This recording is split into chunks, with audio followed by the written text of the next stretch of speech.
Ben Collins, Green Beret Army, thank you so much for your service. You're very welcome. So you've spent a lot of time combating the global war on terror, and you've been in Afghanistan, you've seen the Middle East, you know what it's like over there. Right now, we have a conversation going on in America talking about we need extreme vetting for certain people that are coming into our country from certain areas. What's different about those areas than everywhere else that we need a different kind of vetting than apparently we already have now? So the countries that are on that list are failed states. So and I do take issue. I think extreme is probably not the word that we should be using. I think thorough vetting is the phrase that we should use. But when you look at those countries, Syria, Sudan, Somalia, Iraq, Iran, Yemen, those are failed states. So we don't really have, we're kind of used to, if we can't get away with anything here, right? You go into the DMV and you register for a driver's license, they know that, something that we did when we were 17 or 18. We keep very thorough records. Those countries don't have those records.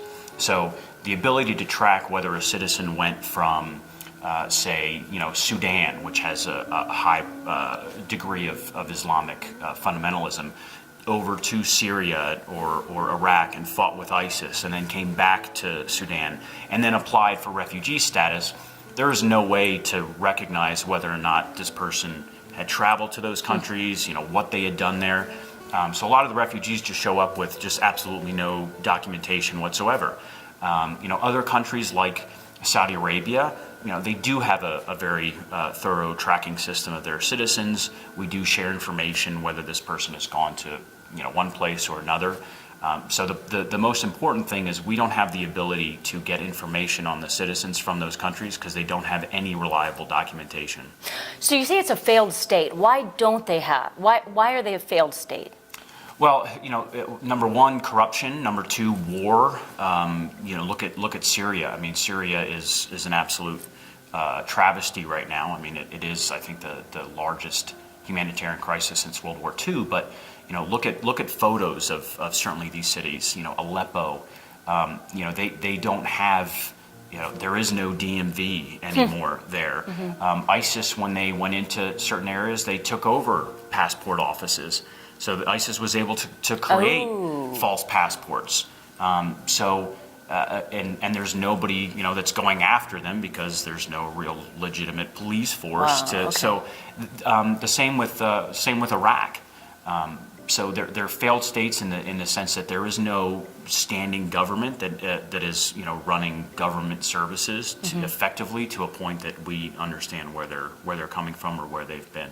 So what's the solution right now? If you were to talk to President Trump, what would be your solution? What do you say we need to do to make sure that we're getting the right people in this country and keeping the bad guys out? So I think we do need to apply some common sense. I think that. The 3, the 4-year-old child that's come across probably doesn't have any malintent. I think that what they've put in place. I mean, if I understood the executive order correctly, and obviously that's not the one that's going to be in place. I think they're probably going to issue another executive order in the next couple of days and just leave that one where it is. But it was a travel ban. Indefinitely on Syria, but it was putting it in a place. I think it was 120 days. Right. I mean, it's just. I think that's right. I mean, look, let's take 4 months. People. Today is the 11th, and he was sworn in on the 20th. Yeah. So he's been president for 20 days. Yeah. He's got a new leadership, inside. Let's give them the time to get their feet underneath them, and let's figure out what the system is that we need to put in place. And if we have to pause for 4 months in order to protect American citizens and figure out what the system is that we do need to put in place permanently, I'm okay with that. Yeah, good. Okay. So it's not an anti-Muslim thing. It's Absolutely a protect our country thing. And I'm glad that you mentioned Saudi Arabia because people say, well, Saudi Arabia has, terrorists, and they have these guys coming from there too. But you're saying the difference is that Saudi Arabia government does know who's in their country and they know who's traveling back and forth, but these other 7 countries don't, and that's why we need to more complete vet them. Correct. All right. Well, thank you so much, Ben Collins. Welcome. We appreciate it.